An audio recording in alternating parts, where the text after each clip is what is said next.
잠깐 한번 기도하시겠습니다. 전능하신 아버지 하나님, 저희는 우둔하여서 주님의 말씀을 도무지 받을 수가 없습니다. 주님께서 오셔서 저희의 눈을 열어주시고 저희 귀를 열어주셔서 꿀보다 더 단 주님의 말씀을 깨닫는 거룩하고 행복한 시간이 되게 하여 주옵소서. 예수님의 이름으로 기도합니다. 아멘. 저는 얼마 전에 킹 펭귄에 대한 비디오를 보았습니다. 남극에서 약 2,000km 떨어진 사우스 조지아라는 섬에 50만 마리, 해프 밀리언의 킹 펭귄이 서식하고 있습니다.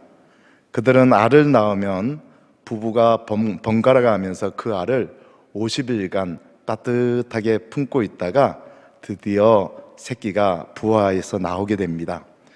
겨울이 오기 전까지 펭귄 부모는 열심히 물고기를 잡아다가 아기 펭귄을 먹이고 살찌웁니다. 그러다가 날이 짧아지고 추워지기 시작하면 펭귄 부부는 인근에서 물고기를 잡을 수가 없습니다. 그들은 먹이를 찾으러 수백 킬로 바깥으로 헤엄쳐 나가야 됩니다. 그러면 아기 펭귄들은 혼자서 눈보라와 추위를 견디면서 겨울을 나야 합니다. 이때에는 아기 펭귄이 아무리 엄마를 찾아서 애처롭게 울어도 아무도 찾아오지 않습니다. 펭귄 평생에 가장 어둡고 혹독한 겨울을 맞이하게 되었습니다.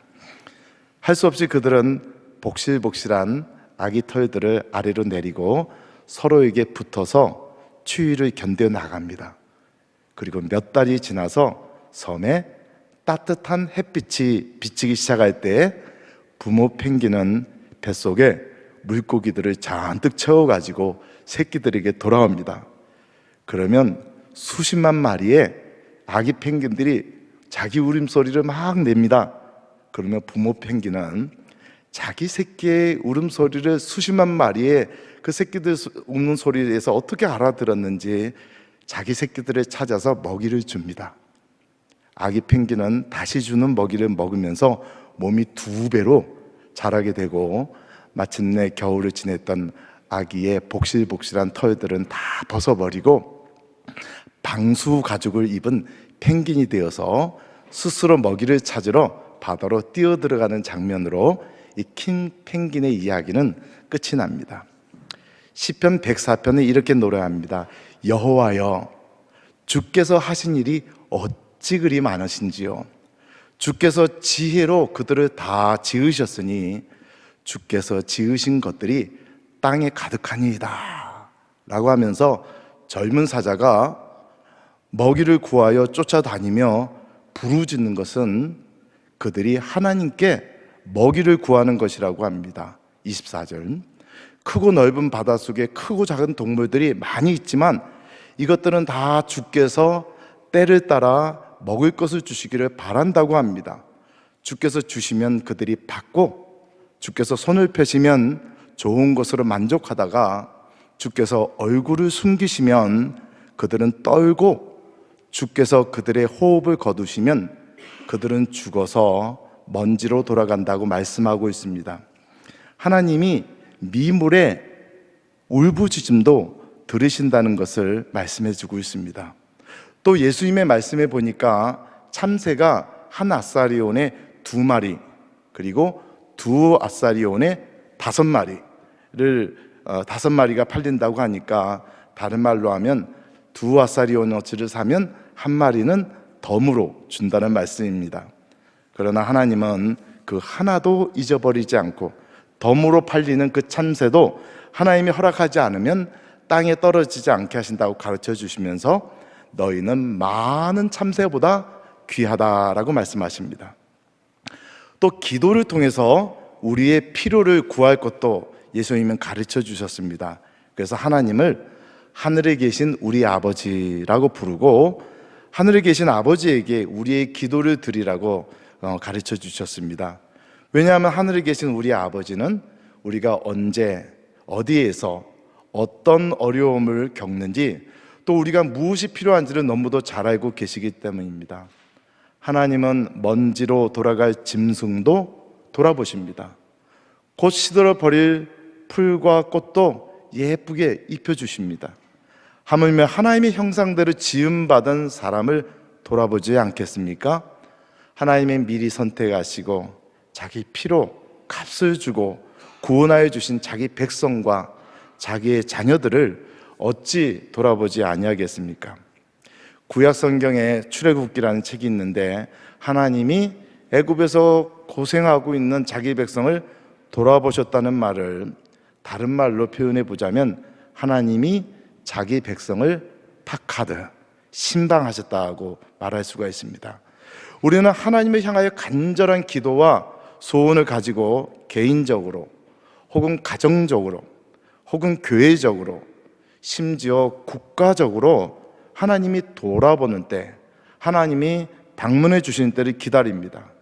그리고 기다리는 자에게 하나님은 그 간절한 소망을 부끄럽게 하지 않으시고 반드시 파카드, 신방하시고 돌아보는 때가 있는 줄 믿습니다. 그때가 이르기 전에 우리에게 꼭 필요한 한 가지가 있는데 그것이 무엇인가 하니 바로 우리 마음에 하나님의 말씀이라는 씨앗을 잘 간직하는 것입니다.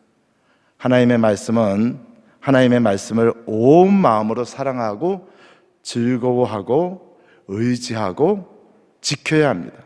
무엇보다도 하나님의 말씀을 깨닫는 사람이 되어져야 됩니다.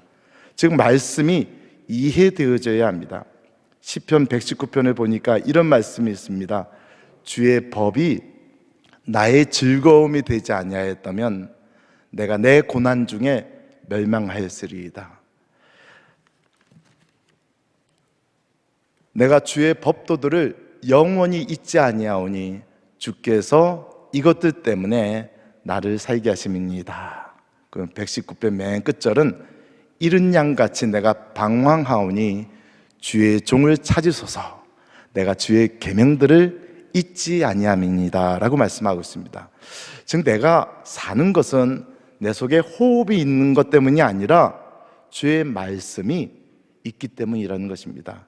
하나님이 나를 찾아오시는 것은 내 속에 하나님의 말씀이 담겨져 있기 때문입니다. 킹펭귄이 수백 킬로 바깥에서 자기 새끼에게로 돌아오는 이유는 그 새끼가 자기 씨이기 때문입니다.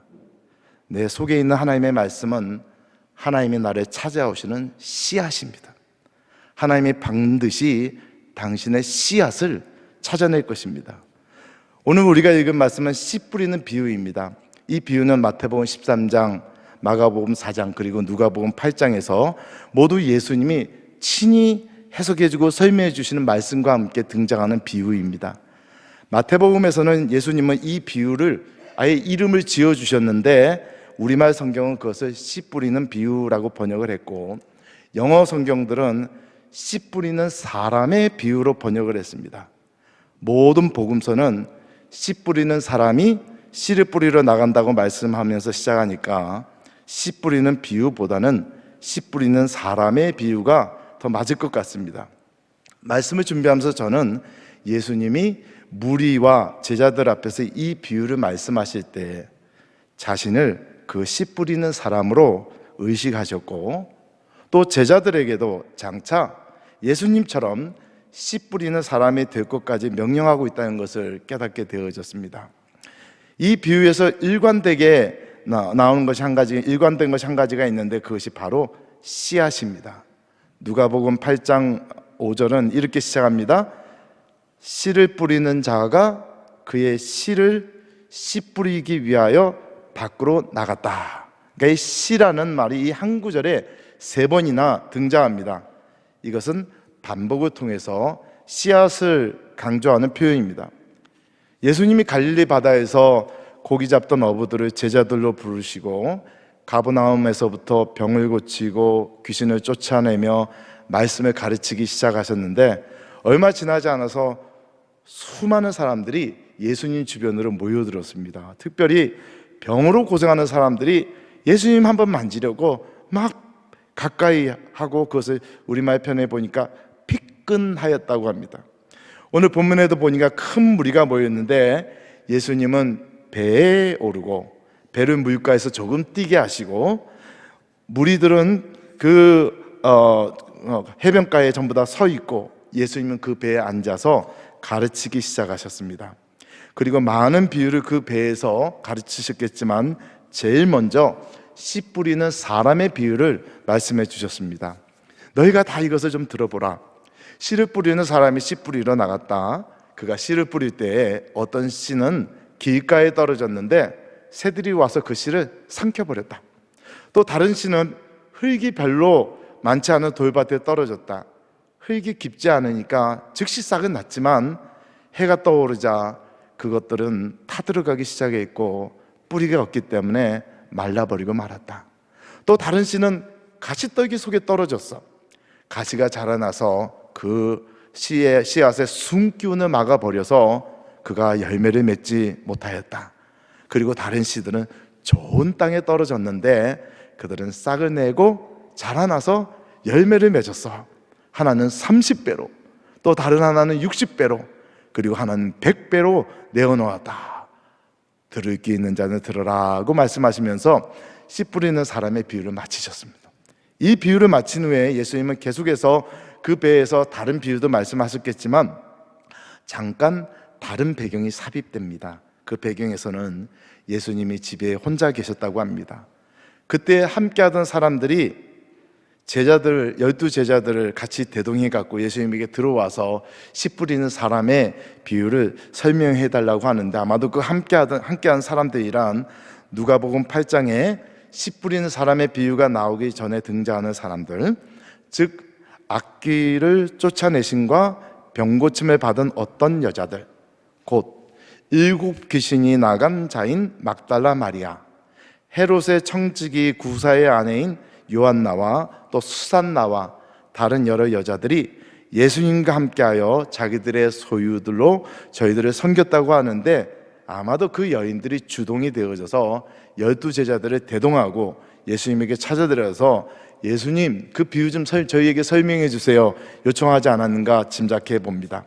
그때 예수님이 씨 뿌리는 사람의 비유를 설명하면서 왜 예수님이 굳이 비유로 말씀하시는가를 오늘 우리가 읽지는 못했지만 마가복음 4장 11절에서 12절에 이렇게 설명해 주셨습니다. 이르시되 하나님의 나라의 비밀을 너희에게는 주었으나 외인에게는 모든 것을 비유로 하나니 이는 그들로 보기는 보아도 알지 못하며 듣기는 들어도 깨닫지 못하게 하여 돌이켜 죄의 사함을 얻지 못하게 하려 함이라. 즉 예수님은 사람들이 깨닫지 못하도록, 돌이키지 못하도록, 고침을 받지 못하도록, 죄의 사함을 받지 못하도록 비유로 말씀하신다는 것입니다. 이상합니다. 하나님은 모든 사람이 다 죄를 깨닫고 회개하여 구원에 이르기를 원하십니다. 그런데 예수님은 마치 바깥 사람들이 혹시라도 듣고 깨달을까 봐, 그래서 돌이켜서 죄 사함을 받을까 봐 염려하여서 그들에게 비유로 말씀하신다고 하니까 그것이 과연 정말 예수님의 의도입니까? 그렇지 않을 것입니다.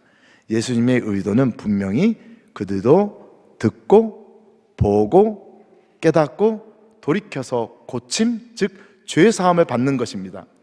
예수님의 말씀을 일찍이 하나님께서 이사야 선지자를 통하여 유다 백성들에게 하셨던 말씀입니다. 하나님의 음성으로 물어봅니다. 내가 누구를 보내며 누가 우리를 위하여 갈고? 그때 이사야가 자원하여 대답합니다. 제가 여기 있습니다. 저를 보내주세요. 그러자 하나님이 이사야에게 이렇게 말씀하셨습니다.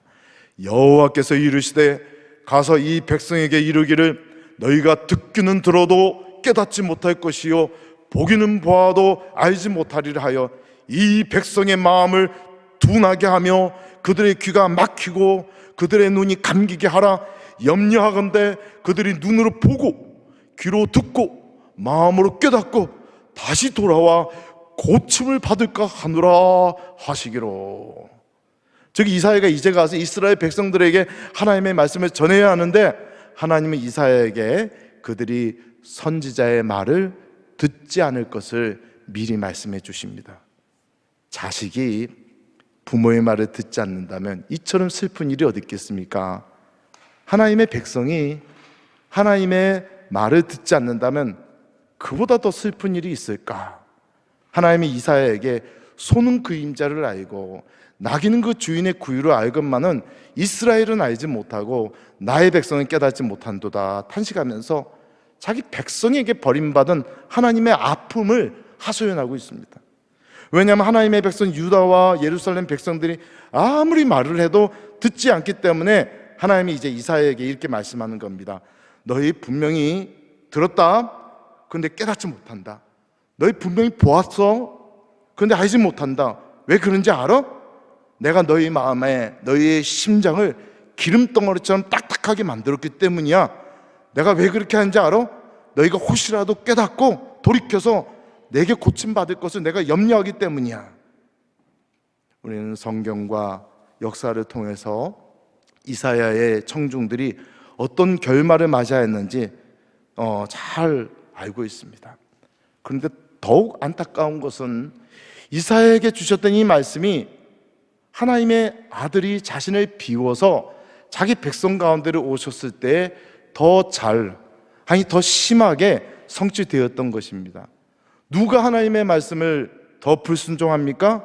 하나님의 말씀을 전혀 들어보지 못한 바깥 사람들이 더 불순종합니까? 아니면 하나님의 말씀을 잘 알고 있다는 자신들을 스스로 언약의 거룩한 공동체라고 부르는 이스라엘, 즉 유대인들이 더 불순종합니까? 역사를 통해서 우리에게 가르쳐 주신 것은 하나님의 말씀을 듣고 알만한 사람들이 더 하나님의 말씀을 불순종한다는 것입니다. 모르는 사람들보다 잘 아는 사람들이 더 불순종하였다는 것입니다. 여러분, 왜 저와 여러분과 같은 이방 죄인들이 복음을 듣고 믿어 순종하여 구원을 얻은 줄 아십니까? 여러분이나 제가 잘나서 구원받은 거 아니지 않습니까? 어떤 여인에게 딸이 하나가 있었는데 그 딸이 귀신 들렸습니다. 예수님이 자기 동네에 왔다는 말을 듣고 예수님을 찾아갔습니다. 수많은 사람들이 예수님을 따라다니고 있었습니다. 그래서 멀리서 소리를 지릅니다. 예수님, 저희 딸이 심각히 귀신이 들렸어요. 그 아이 좀 고쳐주세요. 예수님이 거들떠보지도 않았어요. 그러니 그 여인이 예수님을 따라가면서 계속 울부짖습니다. 얼마나 소란을 떨었으면 제자들이 예수님, 저 여자가 계속 따라오면서 소리를 지르니까 좀 보내세요 하고 요청합니다. 예수님은 제자들의 요청에 이렇게 대답하십니다. 나는 이스라엘 집에 잃어버린 양 외에는 다른 데로 보내심을 받지 아니하였다. 그래서 이 여인은 예수님에게 가까이 와서 절하며 말합니다. 제발 저 좀 도와주세요. 예수님이 그 여인에게 말합니다. 자녀의 떡을 취하여서 개들에게 던지는 것이 마땅하지 아니하다고 냉정하게 대답합니다. 그때 우리가 너무도 잘 아는 대답으로 그 여자가 예수님에게 대답합니다. 주님, 당신의 말씀이 맞는 말이지만 개들도 주인의 상에서 떨어지는 부스러기를 먹습니다. 이 대답을 듣고 예수님이 무엇이라고 대답합니까? 여자여, 내 믿음이 크도다. 여자여라는 호칭은 예수님이 그리 많이 사용하지 않았습니다. 헬라어로 귀나이라고 하는데 이 호칭은 예수님이 어머니 마리아를 부를 때 2번이나 사용했던 호칭입니다. 예수님은 방금 전에 개처럼 취급하던 그 이방 여인에게 갑자기 여자여라는 존칭을 사용합니다. 그리고 크도다, 너희 믿음이여 라고 말합니다. 이것은 분명히 놀라는 표현입니다. 여러분, 왜 우리와 같은 바깥 사람들에게 하나님의 구원이 오게 되었습니까? 감사하게도 자녀들의 밥상에 있던 음식 부스러기가 떨어져서 우리 같은 이방 죄인들에게 하나님의 구원이 나눠진 것입니다. 그러면 자녀들은 어떠합니까? 하나님이 오랫동안 잔치를 준비하시고 상을 베풀어 주셨지만 그들은 깨닫지 못하고 거절하였을 뿐만 아니라 그들의 관리들은 자기의 그리스도를 이방인의 손에 넘겨주고 이방인의 손에 죽게 만들었습니다. 어떤 사람들은 하나님이 이사야를 통하여 자기 백성이 회개하지 못하게 만들었다고 불평할 수 있습니다. 또 예수님조차 바깥 사람들이 알아듣지 못하게 비유로 말씀하셔서 결국 그들이 깨닫지 못하고 돌이키지 않고 회개하지 않고 고침받지 못하고 결국 구원받지 못하게 하였다고 원망할 수 있습니다. 그러나 누가 깨닫지 못했느냐 말입니다. 많은 죄를 범한 세리와 창기와 죄인들이었습니까? 거룩한 것과 더러운 것을 구별할 줄 모르고 죄를 떡 먹듯이 또 물 마시듯이 짓던 이방 죄인들이 바깥 사람들이었습니까? 아니면 예수님의 말씀을 누구보다 먼저 들었던 유대인들과 율법의 말씀을 밤과 낮으로 읽어서 그 말씀을 너무나도 잘 알고 있었던 바리새인들과 서기관들과 제사장들과 장로들이었습니까? 그들이 깨닫지 못할 것이라는 이사야의 이 예언은 요한복음에도 등장합니다. 이번에는 예수님의 비유에 대해서가 아니라 예수님의 기적에 대하여 말씀합니다.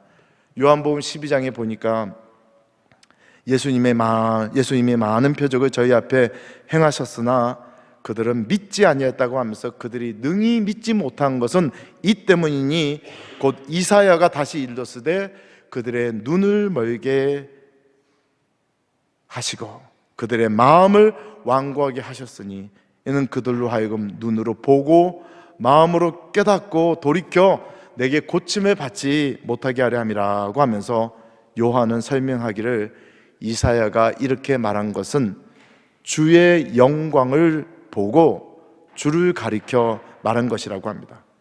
이사야가 미리 보았던 주의 영광이란 하나님의 백성 이스라엘이 예수님이 전할 천국 복음을 듣고 예수님을 믿고 예수님을 환영하는 영광이 아니라 도리어 이스라엘이 끝까지 고집을 피우고 예수님을 거절하여 결국 그들의 그리스도가 순환을 당하게 될 영광을 가리키고 있습니다. 그러므로 그들에게 작정된 마음의 완고함은 그리스도에게 작정된 순환을 의미하고 하나님의 은혜와 구원은 유대인들의 완고함으로 말미암아 이방인에게 흘러가게 되는 것을 의미합니다. 사랑하는 성도 여러분, 전능하신 하나님께 어떤 말씀이 더 수월하겠습니까? 어느 것을 더 원하셨을까요? 그들이 보고 듣고 깨달을 것이다. 그리고 돌이킬 것이다. 그리고 나는 그들을 치료하고 구원할 것이다 라는 말과 아니면 그들이 내 말을 분명히 듣고 분명히 볼 것이다. 그러나 내 말이 그들의 마음을 완고하게 할 것이다. 왜냐하면 나는 그들이 내게로 돌아와서 고침을 받고 구원받을 것을 무서워하기 때문이다. 마가복음에서 그들이 깨닫지 못한다는 말씀을 할 때에는 항상 그것은 그리스도의 고난과 죽음을 예고하는 말씀이었다는 것을 우리는 기억해야 할 것입니다. 예수님은 이미 죽기로 작정한 것이었고 그것을 계속해서 말씀해 주셨는데 제자들이 깨닫지 못하다가 그가 이처럼 성경대로 고난받으신 후에 다시 일어날 것을 나중에 깨닫게 된 것입니다. 그러므로 우리는 하나님의 의도에 대해서는 걱정하지 맙시다. 예수님의 의도에 대해서도 의심하지 맙시다. 예수님의 의도는 분명합니다. 우리가 듣고 볼 때에 깨닫고 돌이키고 고침받고 구원을 받는 것입니다. 오늘 우리는 도리어 우리의 믿음과 의향과 행실과 의도를 염려해보고 의심해봐야 할 것입니다. 성경에서 예수님의 고난을 빼버리면 우리는 모두 성경을 겉핥기로 읽고 있는 것입니다. 예수님은 제자들에게 인자가 성경대로 고난을 받고 3일 만에 다시 살아나야 할 것을 누누이 말씀해 주셨지만 그들 중에 아무도 그것을 깨닫는 사람이 없었습니다. 그리고 물어보기조차 두려워했습니다. 한 여인이 말씀을 통하여 예수님이 고난받고 죽임당할 것을 그 의미를 깨닫고 준비된 비싼 향유로 예수님의 머리에 부어서 예수님의 장례를 준비하였지만 제자들은 모두 그 비싼 향유가 허비되어지는 것에 대해서 분노하였습니다. 예수님은 지금 자기 백성을 위하여 자기의 고난을 계속 이야기해주고 있지만 그들이나 우리나 그것을 잘 깨닫지 못하고 아니 그것을 일부러 모르려고 애를 쓰고 있습니다. 만일 예수님의 말씀을 깨닫지 못하면 그 말씀은 곧 마귀에게 빼앗기는 것입니다. 예수님은 씨앗이 곧 하나님의 말씀이라고 하였습니다. 말씀이 길가에 뿌려졌다는 것은 사람의 말씀을 들었을 때에 사탄이 즉시 와서 그들에게 뿌려진 말씀을 빼앗는 것이라고 하십니다. 그렇다면 예수님이 말씀하시던 그 자리에는 무리와 제자들만 있었던 것이 아닙니다. 사탄과 그의 졸개들도 참새 때처럼 항상 대기하고 있습니다. 그리고 우리가 말씀을 깨닫지 못하면 이 참새 떼들이 바로바로 그 말씀을 우리의 마음밭에서 빼앗아 가고 있는 것입니다. 이 시간은 하나님의 말씀이 전해지는 시간입니다. 교회는 그리스도의 몸이라고 했습니다. 예수님이 이 자리에 와 계십니다. 그리고 예수님은 입을 열어 말씀하고 계십니다. 목사와 교사가 입을 열어 주의 입의 말씀을 자기의 입술로 전하고 있는 시간입니다. 이것을 아는 사람이 복이 있다는 것입니다. 그러므로 우리는 듣는 말씀을 빼앗기지 않도록 정신을 차리고 그리스도의 고난을 깊이 생각할 줄 알아야 합니다. 또 어떤 사람은 씨가 돌밭에 뿌려지는 것처럼 말씀을 들을 때 즉시 기쁨으로 받으나 그 속에 뿌리가 없어 잠깐 견디다가 말씀으로 인하여 환난이나 박해가 일어나는 때에는 곧 넘어지는 자라고 하셨습니다. 그러니까 말씀을 들을 때 은혜 받았다고 말하지만 그것이 다 은혜 받은 것이 아닙니다. 그 말씀이 마음속 깊이 들어가야 하는데 환난과 박해가 일어나면 외부적인 요인 때문에 쓰러지는 것이 아니라 뿌리를 내리지 못한 내부적인 요인으로 결국 말씀을 포기하고 내어놓게 되는 것입니다. 누가는 이런 사람을 가리켜서 말씀을 들을 때에 기쁨으로 받으나 뿌리가 없어 잠깐 믿다가 시련을 당할 때 배반하는 자라고 말합니다. 어느 날 제자들 중에 많은 사람들이 예수님을 떠나가고 다시는 함께 다니지 않았다고 합니다. 그때 예수님께서 12제자에게 물어보셨습니다. 너희도 가려느냐? 그때 베드로는 이렇게 대답합니다. 주여, 영생의 말씀이 주께 있사오니 우리가 누구에게로 가오리이까? 내가 주와 함께 죽을지언정 주를 부인하지 않겠나이다 라고 힘을 주어 말하던 베드로도 고난 앞에서 주님을 3번이나 부인하였습니다. 그러나 우리는 하루에도 몇 번 주님을 부인하면서 살아가고 있습니까? 하루에도 몇 번 예수님을 배반하면서 살아갑니까? 왜 부인하고 배반합니까? 말씀 때문에 어려움 당하기 싫기 때문입니다. 그러나 정말 복된 사람이 누구인지 아십니까? 바로 말씀을 지키기 위하여 어려움을 참아내는 사람입니다. 우리가 지금은 시기가 자다가도 다시 깨어 일어나야 하는 때인 것을 너무도 잘 알고 있습니다. 말씀을 지키기가 점점 더 힘들어지는 세상이 되어가고 있습니다. 그러나 주님은 계속해서 우리 마음에 생명의 말씀을 뿌려주고 계십니다. 우리는 그 말씀을 거절하지 않을 뿐만 아니라 지켜야 합니다.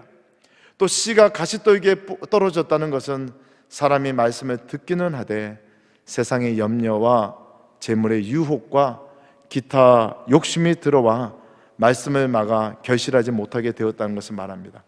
어떤 부자가 예수님에게 와서는 내가 무엇을 하여야 영생을 얻으리까 물어봅니다. 예수님이 계명을 말씀해 주시고 그러니까 그가 말하기를 선생님 이것은 내가 어려서부터 다 지켰습니다.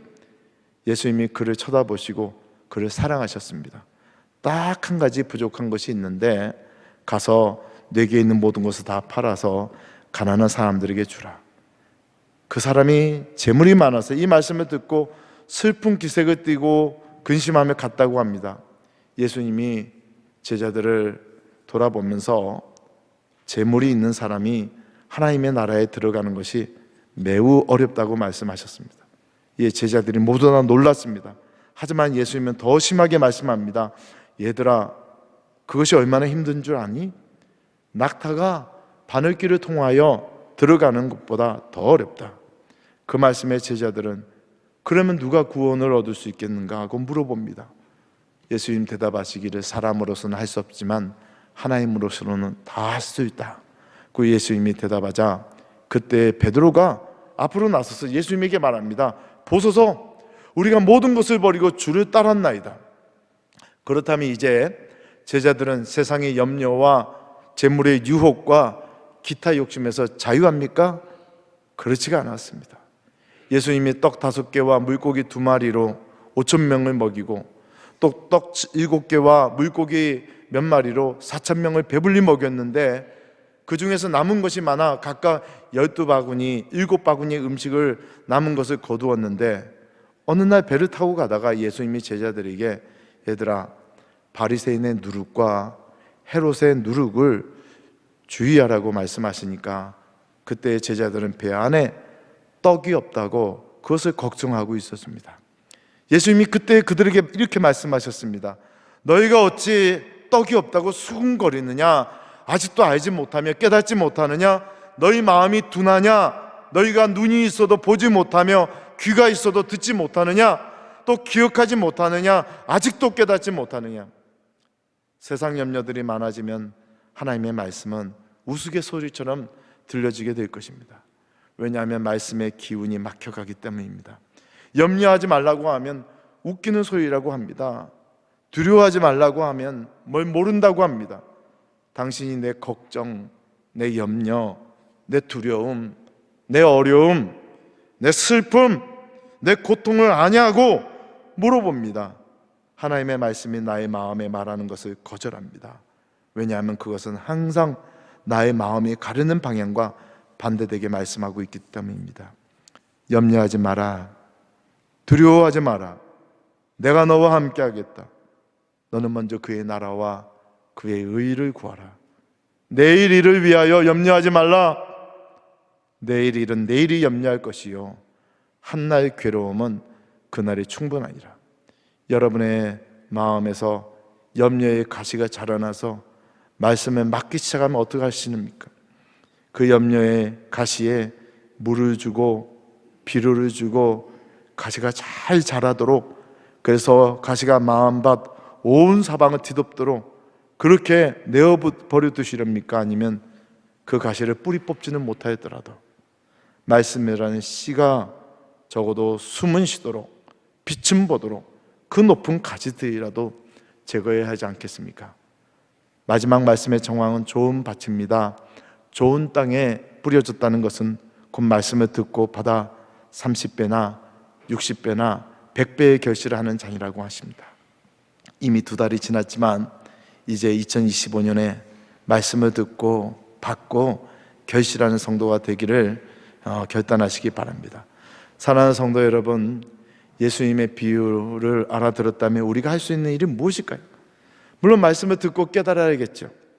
그러나 길밭, 돌밭, 가시밭의 상황은 말씀을 듣는 우리 모든 사람의 마음에 너무나도 빈번하게 나타나고 있는 현실입니다. 사실 우리 모든 이방 죄인들에게 믿음의 말씀이 뿌려져서 많은 사람들이 예수의 이름으로 주를 고백하고 구원의 노래를 부르며 하나님의 기쁘시게 하는 예배를 드린다는 사실 자체가 이미 말씀이 많은 열매를 맺었기 때문입니다. 그러나 아직 끝난 것이 아닙니다. 우리의 마음을 하나님의 말씀, 거룩한 씨앗에 초점을 둡시다. 말씀을 듣고 이해하기를 힘씁시다.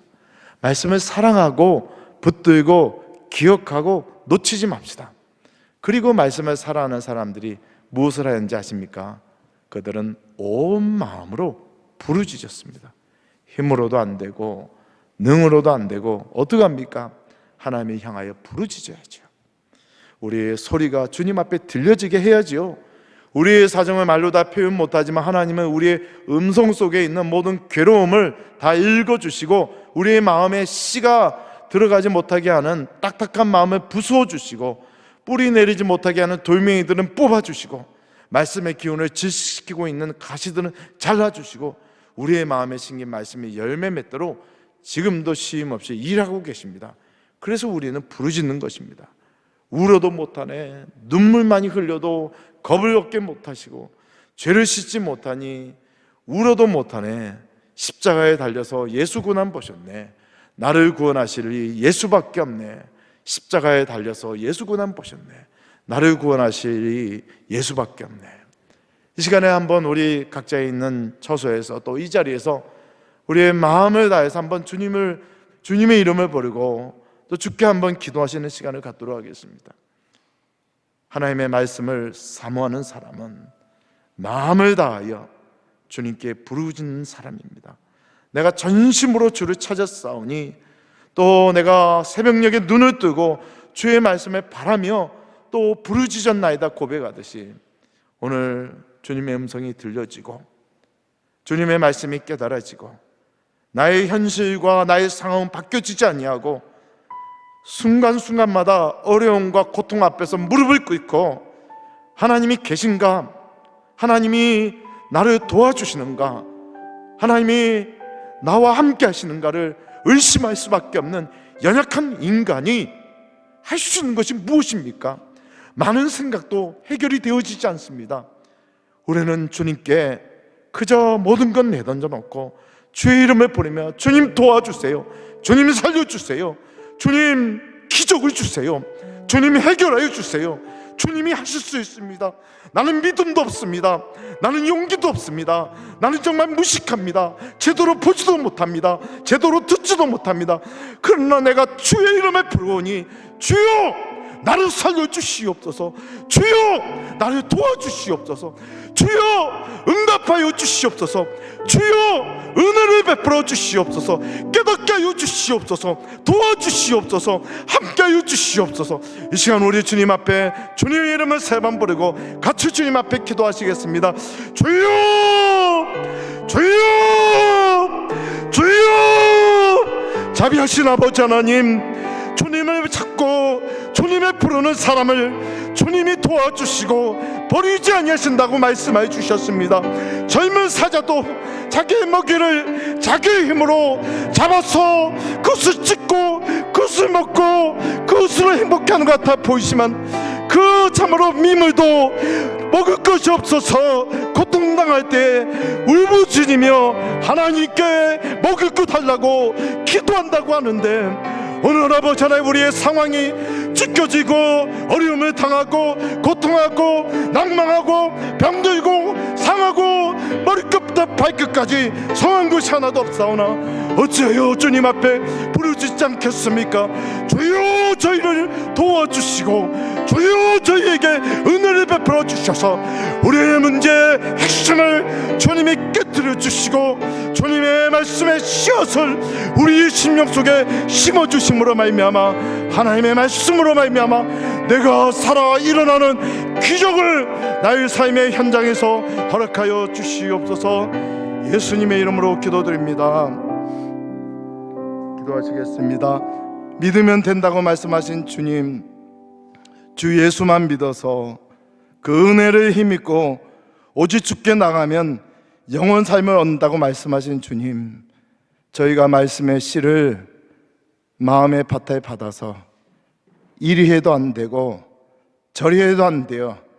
그저 이 말씀 열매 맺기를 간절히 소원하건만 주여 저희에게 은혜를 베풀어 주셔서 우리 속에 딱딱한 것, 우리 속에 돌멩이들, 우리 속에 가시덤불들을 다 거두어 주시고 좋은 밭으로 기경되어져서 2025년 따뜻한 봄날에 새 말씀의 씨앗을 받고 2025년 추수 때 많은 열매를 맺게 하여 주옵소서. 예수님의 이름으로 기도드립니다.